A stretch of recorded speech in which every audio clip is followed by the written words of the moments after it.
Good morning from Yummy B TV. Wishing you all well, sending loads of love as usual.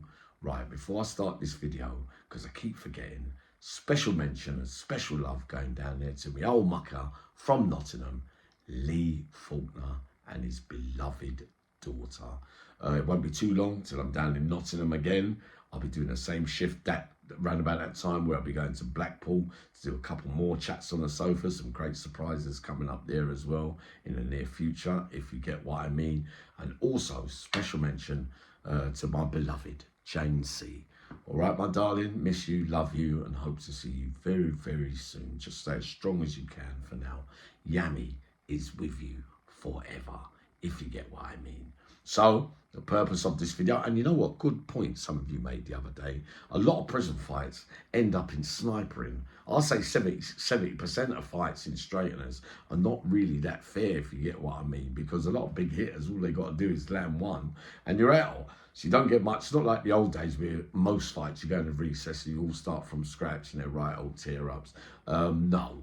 It's more of a case now in the latter stages of when I was doing time, who lands first, if you get what I mean. So good points raised there. So some that have been to prison will know what I mean, but those that don't, asking all these questions, a lot of snipering goes on without warning, if you get what I mean. Even if you're just about to confront someone, you could just go bang and it's all over before it starts, before the words come out the other person's mouth. So just like to break that down. Well done, well spotted by some of you as well that mentioned it in the comments. So this video today is not about powerlifting and who was the strongest and who had the biggest muscles and that kind of thing and the biggest size. This is part one of my fittest men that I met along the way during those many years of institutionalization. So this is just a part one in no particular order. And when I say fitness, I mean boxing training, I mean circuits, I mean, you know, all sports as well, running machines, rowing machines, all those things combined, not necessarily mixed with big weights, right? I'm always a believer that a lighter man will be able to outdo a bigger man on a floor circuit without weights and things like that. I know that also smaller men might outlast bigger men with running, that kind of stuff. We're not talking about marathon runners today on this video. We're talking about the things that I've just described there. People like Ian Keane and Brian Wright spend a lot of their time, many others, running around the field all day and running around the yard, more of a running thing, but incredible stamina. But this one is fitness and strength mixed together. So my first port of call is Richard Johnson from Lincoln. We used to call him Jono. Big lump, right? Dark hair, about 6'3", 6'4", big power lifter as well, magic on the row machine, his circuits as well. He could hold his own even with smaller men. I used to sit down with him and do circuits with him as well, and I always thought I would get the edge, but for a big man, he carried his training proper. So yep, I put Richard Johnson up there as one of my first fittest men that I ever met as well, right? So my second one is going to be Grego from Manchester. Could only be about 9 stone or 10 stone at the most. Not a big lifter in that kind of stuff, even though he started to mix some heavy weights with his training and that kind of stuff. But for his circuits and his running and his jumping and, you know, his boxing and all the machines and that kind of stuff, and an incredible stamina, goes on for ages and ages and ages. Now, a lot of us are aware that a taller man or a bigger man with a bigger frame, if you like, I believe the rowing machine favours those more than, say, a little man, right? So, but there are exceptions to the rules. Like I say, Grego used to set those fast times with the meters and try and beat his time from the next day to the next day, that kind of stuff. But like everything else as well, even the big men, there are exceptions to the rules where most of the time a little guy would have the advantage, or meant to have. So I'm going to do it in that particular order. So that was my first, Richard Johnson. Grego's my second. My third is Barry Chapman from Manchester. Now, Barry, he's had his issues and his problems as well, like all of us. But let me tell you something. This geezer was super fit. Even through bad health, he's super fit, right? He could do the splits, he could lift up big weights, but his circuits, I used to get on the floor with him. He was one of the first I see do the deck of cards, where you throw out a 10 of spades, or the king of diamonds. That means 10 reps, that means 12 reps, that means 12. So imagine if you've got to do 10, 13, 30, all big ones back to back, and you've got to stand up there for 30 minutes, 40 minutes doing it non-stop. Barry Chapman was super fit. Another exception to the rule as well, because he could do all the machines as well as lift up big weights. But I put him up there. So my fourth one, right? And remember, I'm not doing no top 10 because it's just going to be a series of fit men. Excuse me. My fourth one has to be Peter Clark from Liverpool. Now, this man used to go on the pads, right? He used to do the row machine. He used to lift them. Really never really played about with big squats and big deadlifts, though he could still lift that kind of big stuff. He used to do bits of his bench press and things like that as well. I don't think heavyweights really interested him, but his circuits, and for the size of the man as well, he could probably match most smaller men in his own right, if you get what I mean. As well as playing his football, he was a man mountain, Peter Clark. So I put him up there, and those that know him will say exactly the same, that he was super fit for a big man as well. So is that my fourth or fifth? Right. My next one is going to be Lee Murray. Lee Murray, right, could do everything. So he would do his pads, do his machines, do his circuits, set time. He used to set times on everything as well. They taught me that, him and Kim Farrier, because we know Lee Murray and Kim Farrier are both cage fighters or UFCs and whatnot.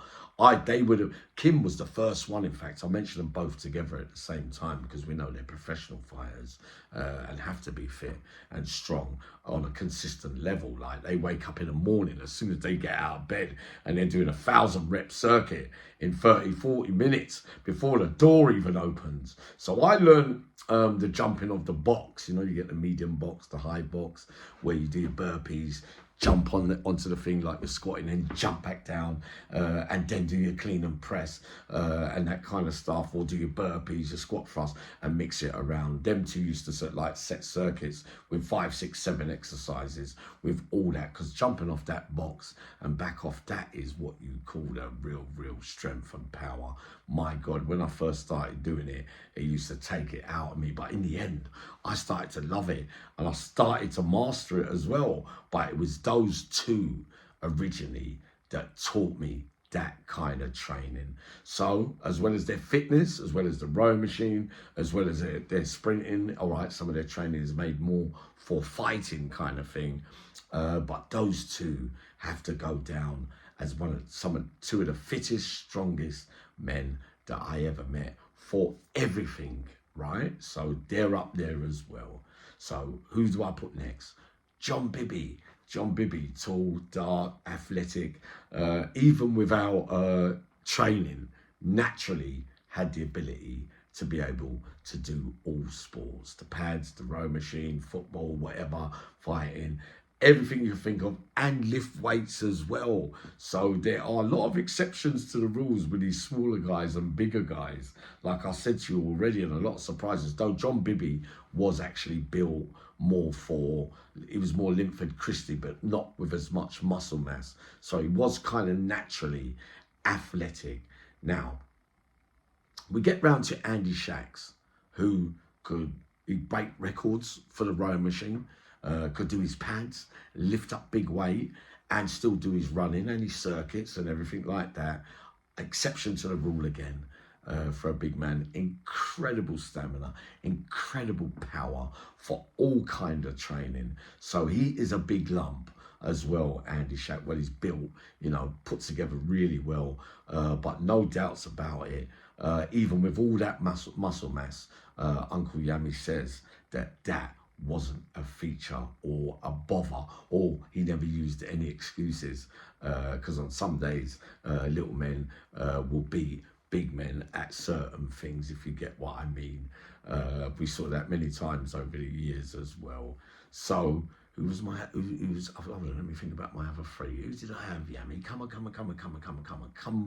Dembo Rockers, right, from East London as well. Another one who could do a bit of everything. Tall, athletic as well, rowing machine, fighting, all things combined together. I have to give him a mention because he taught me stuff as well with my lifting and the combination of weights. It was very difficult to say be deadlifting and squatting heavy and then going to do 1,000 rep circuit and doing jumps all day, because you know that it eats into the muscle. You know, you can burn out, you have to stay in there. I used to feel physically sick when I used to train with Kim and them sometimes afterwards, but I also had great days when I surprised a pair of them as well. So who else? That's 11 minutes. Oh Yami, come on, there was two more. Where are we? Tony Argent, of course. When Tony was doing his, sorry about the noise. When Tony was in Whitemore, right, he stripped down so much that it was almost like he was like 11 stone man, when naturally Tony's like 13 and a half, 14 stone kind of thing, with his muscle and size and everything. But he used to spend a lot of his days just doing circuits and running. I don't know where he got the energy from, and he still used to hold his big punch, even the lighter he was. So the heavier he is, the harder his punch is going to be as well. But fitness wise and for non-stop energy for hours on day, I used to think he used to overdo it with the fitness, but where he never used to smoke and take drugs in jail and that kind of stuff.